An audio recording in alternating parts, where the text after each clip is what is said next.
Have you ever been to the middle of nowhere where there is no service, no people, no water, and nothing living?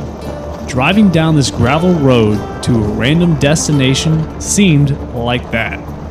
The road stretched on for miles at a time, narrowing in some places and treacherous in others. Large rock walls came up on either side, giving this place the perfect area to never be seen again. Once the space ran out, it was time to get out and explore for a supposed waterfall in the area. Looking around outside the gully, I realized I had some walking to do. How on earth is one supposed to find water in a place like this?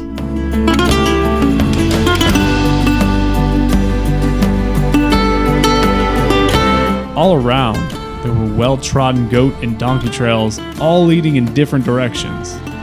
I took the ones leading in the direction I needed to go. Everything looked the same for miles around me. I searched and walked for 3 miles in, realizing I was in the wrong location and I was still many miles away from my destination. I turned around and headed back because the sun was going down.